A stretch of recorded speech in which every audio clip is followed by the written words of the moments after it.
राधिका, कल से एक ही सब्जी बनाया करो।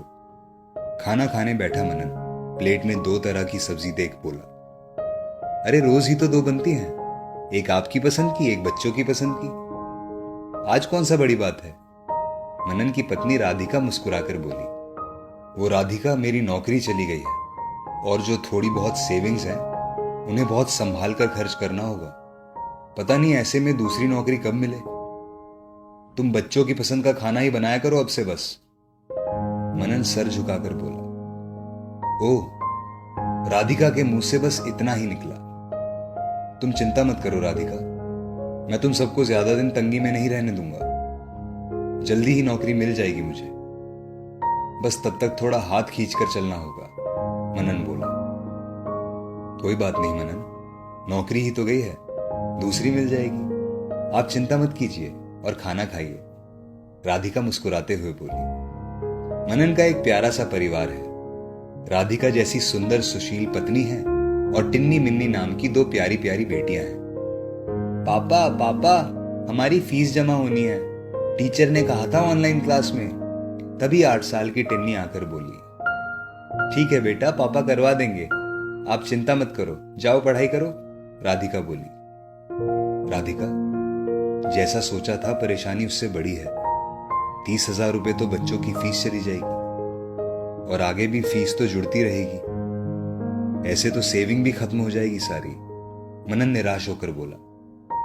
आप चिंता मत कीजिए, हम मिलकर इस मुश्किल वक्त को पार कर लेंगे। सेविंग से आप फीस जमा कर दीजिए कल, फिर सोचते हैं क्या करना है।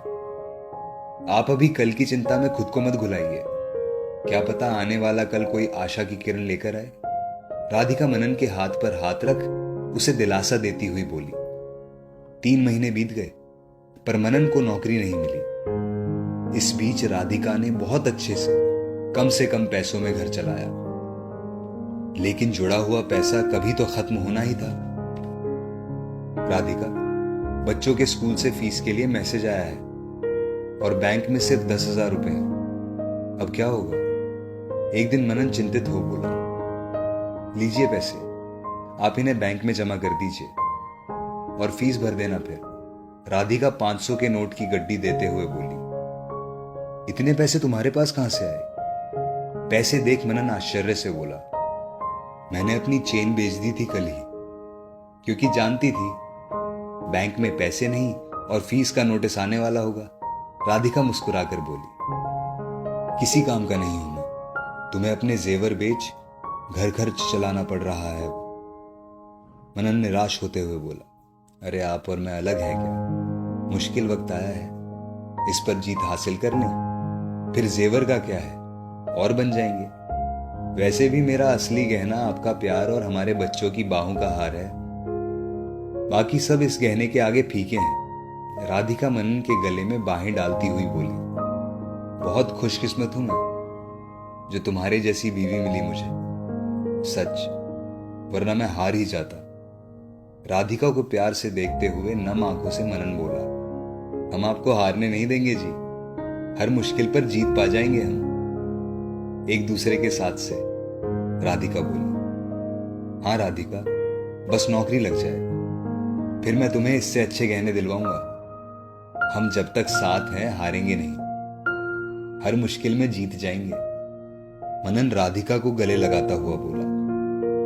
और हम तभी 4 साल की नन्ही मिनी टिन्नी के साथ वहां आ अपनी तोतली जबान में बोली, हम चारों जब तक साथ हैं, मनन मिनी को गोद में उठा बोला। तभी टिन्नी भी मेज पर चढ़कर अपने पापा के गले में झूल गई।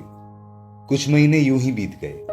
राधिका को अपनी कान की बालियां भी बेचनी पड़ी, पर कहते हैं ना, सब्र करने वाली पत्नी हो तो पति के भाग्य का सितारा ज्यादा दिन डूबा नहीं रहता। आखिरकार 8 महीने के मुश्किल संघर्ष के बाद मनन को नौकरी मिल ही गई। दोस्तों, परिवार में प्यार और एक दूसरे का सम्मान हो तो कोई मुश्किल इतनी बड़ी नहीं होती जिससे पार ना पाया जा सके।